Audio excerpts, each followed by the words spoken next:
Hello at Glassfood Barbecue. Last Saturday, the 10th of November, was Mårten Goose, which is in celebration to Mårten of Tours. It was a saint, the Saint Mårten of Tours, and it was a dinner eaten in the old days to celebrate and to kind of bulk up before the fast, before Christmas. And the traditional meal on that day is a goose. So we're gonna grill a goose. I've never done it before. So tag along and I'll show you how we're going to do that. Okay, so what we've got is an 11-pound goose. We're going to trim this slightly. We're going to remove some of the neck skin and excess fat.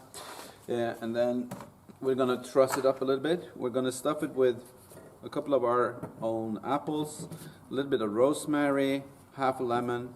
We're going to season it up with, it's a standard seasoning, salt, pepper, garlic, onion powder, and paprika, usable on anything.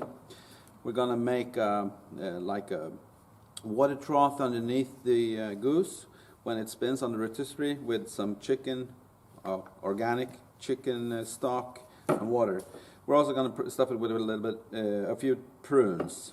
But I think I'm gonna start off by chopping this up, get that ready, and then continue on with the goose.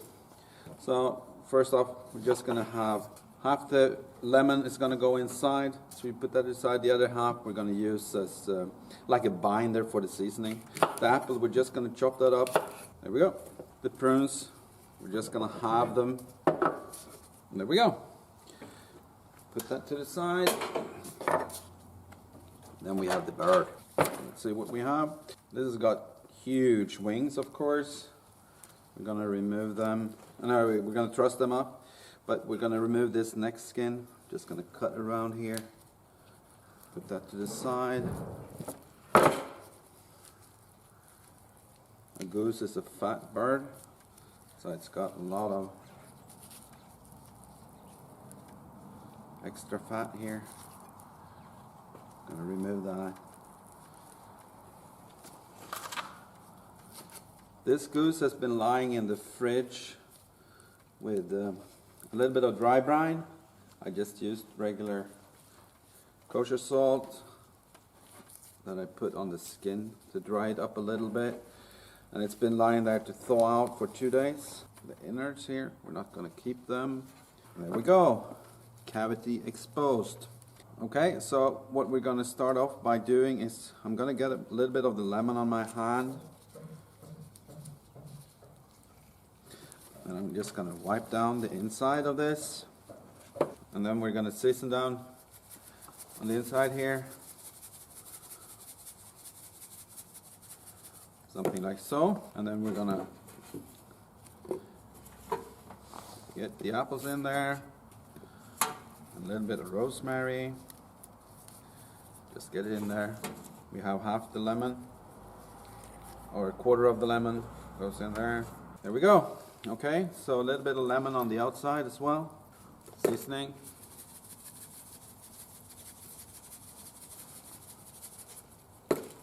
Flip it over. Get some lemon on this. There we go. Flip it over again. Okay, so now it's time to truss this up. As Helena just reminded me, we had to get the prunes in there. So this is just like giving birth to a small horse or something. Get your hands dirty. There we go. Okay, there we go. Let's try trussing this up. So we're going to start off by getting the legs tied up together. Since this is going to be going on the grill, we really need this to be as tight as possible so that it doesn't burn off too easily. There we go. Okay, so I'm going to get a string around the whole bird. There we go. And then second one. There we go.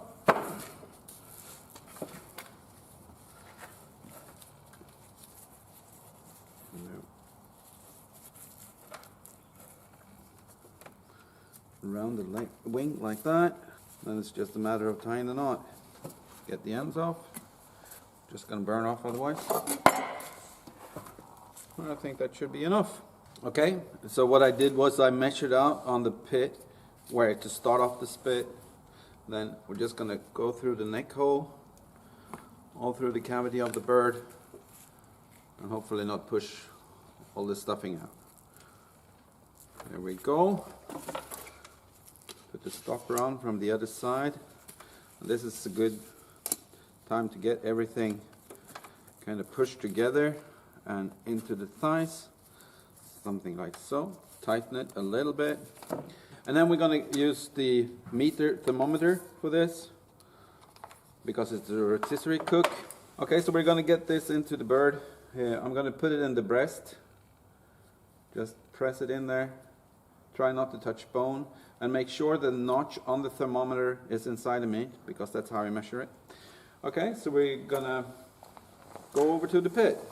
Okay, so we're going to add some lit charcoal to this. Actually, a few on top that are not. I've put the leftover charcoal from the last cook in here as well, because this is going to be going at, my goal is 350 or so for 3.5 hours. So I think that's going to be good. Okay, so we're going to add chicken stock to this. 2 tablespoons in each.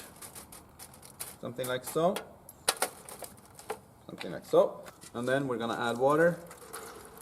So I'm going to fill these 1/3 of the way up. And then if needed, I will just add some more water if it boils away during the cook. This will be used for the sauce in the end, so I hope it's going to catch the drippings. The bird in place. Of course, it's got a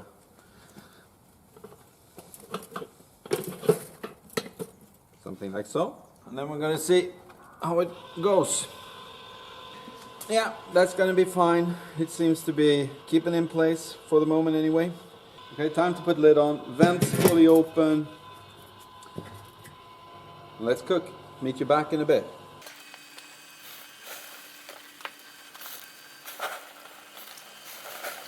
Okay, there we go. So the temperature has reached well above 165, which is what we're aiming for. So it's time to get this off.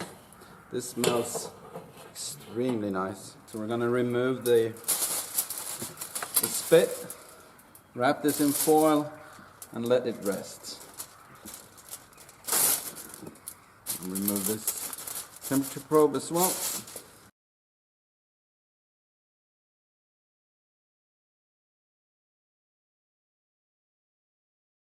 Okay, so let's try this.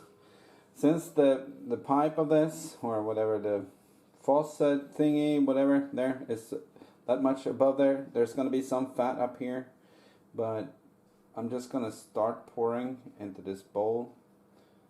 So it's still fat. There we go, that's the sauce. So now we're starting to pour the sauce into this saucepan instead, and you will see when it starts turning yellow again, yellowish, that's when we're getting back to fat.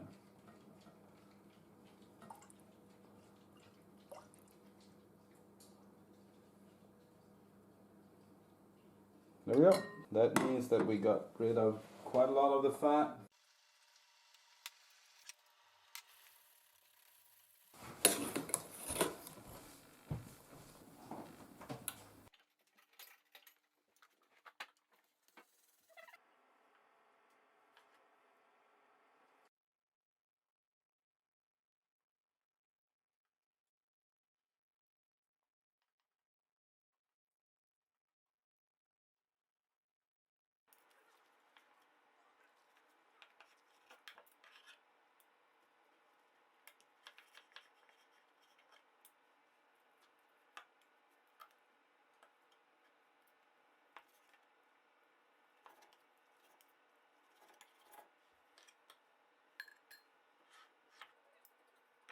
Okay, there we go. Since it's a family holiday, I'm not going to do a taste test at the table. I'm just going to taste the meat.